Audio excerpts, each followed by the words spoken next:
Live news, खबर तो पक्की है। नमस्कार दोस्तों, मैं दिलीप कुमार।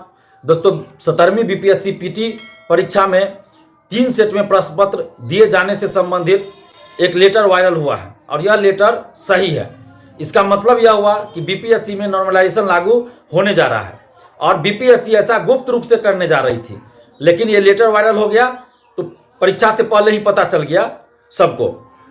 नॉर्मलाइजेशन धांधली सेटिंग का सबसे सुरक्षित तरीका है। किसी का कम मार्क्स है तो ज्यादा कर दिया जाएगा, ज्यादा मार्क्स है कम कर दिया जाएगा और कुछ पता नहीं चलेगा किसी को। यह आसानी से इसमें धांधली सेटिंग की जा सकती है और शिक्षा माफियाओं के, कोचिंग माफियाओं के, नौकरी माफियाओं के इशारे पर ऐसा किया जा रहा है। आप देखिए कि किस किस कोचिंग शिक्षक ने कहा कि नॉर्मलाइजेशन लागू कीजिए। 15 नवंबर को छात्रों के साथ बीपीएससी मीटिंग करने वाली थी, क्यों नहीं हुई वो मीटिंग? एक रंगा सियार बहुरूपीय शिक्षक, कोचिंग शिक्षक अकेले में चेयरमैन से मिले 4 या 5 नवंबर को और उसके बाद देखिए 15 नवंबर को मीटिंग भी नहीं हुई छात्रों के साथ बीपीएससी की।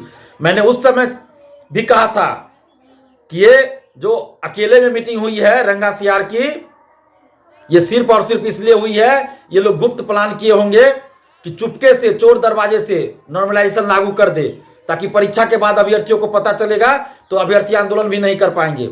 मैंने उस समय भी कहा था कि चेयरमैन साहब ऐसा मत सोचिए कि आप गुप्त रूप से नॉर्मलाइजेशन लागू कर दीजिएगा और मल्टीपल सेट क्वेश्चन का दे दीजिएगा तो परीक्षा के बाद अभ्यर्थी आंदोलन नहीं करेंगे, परीक्षा के बाद और जबरदस्त आंदोलन होगा और परीक्षा रद्द करनी पड़ेगी।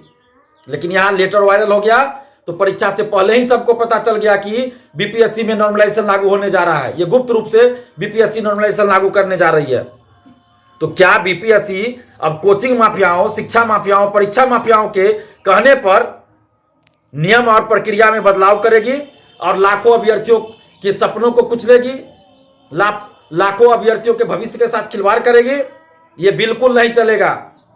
नॉर्मलाइजेशन किसी भी कीमत पर, किसी भी सूरत में मंजूर नहीं है। सभी अभ्यर्थियों के लिए 150 का 150 प्रश्न एक समान होना चाहिए। नॉर्मलाइजेशन परसेंटाइल नॉर्मलाइजेशन लागू नहीं होना चाहिए। समस्त अभ्यर्थियों की एक ही मांग है, 1 day 1 shift 1 paper exam, no normalisation, no multiple set of question. नहीं चलेगा ये सब, एक सेट में क्वेश्चन देना होगा। और 6 दिसंबर को महाआंदोलन होने जा रहा है बीपीएससी ऑफिस के बाहर। आप समस्त अभ्यर्थियों से हम अपील कर रहे हैं कि अपने हक और अधिकार के लिए 6 दिसंबर को आप लोग बीपीएससी ऑफिस आइए और शांतिपूर्वक अपनी बातों को मीडिया के माध्यम से सरकार के पास पहुंचाइए और चेयरमैन सर से मिलकर भी हम लोग अपनी बातों को रखेंगे, अपनी मांगों को रखेंगे। तो 6 दिसंबर को 11:30 बजे तक आप लोग जरूर आ जाइए। 11 से 11:30 बजे के बीच बीपीएससी ऑफिस गेट पे आ जाइए। हम लोग शांतिपूर्वक अपनी बातों को मीडिया के माध्यम से सरकार तक भी पहुंचाएंगे और बीपीएससी के चेयरमैन सर से मिलकर अपनी बातों को भी रखेंगे।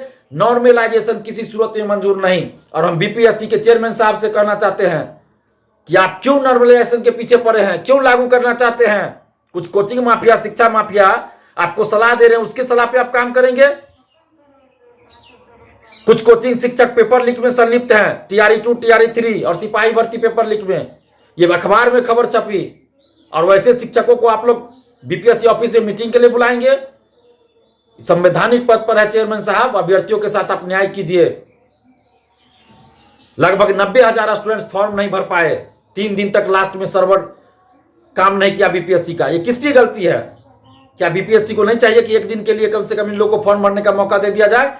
एडिट का मौका नहीं दिया गया, सभी सूचनाओं को एडिट करने का मौका मिलना चाहिए था। बीपीएससी क्यों नहीं दी? अभी भी दे सकती है एक दिन के लिए भी एडिट का मौका, ताकि सभी अभ्यर्थी एडिट कर सके।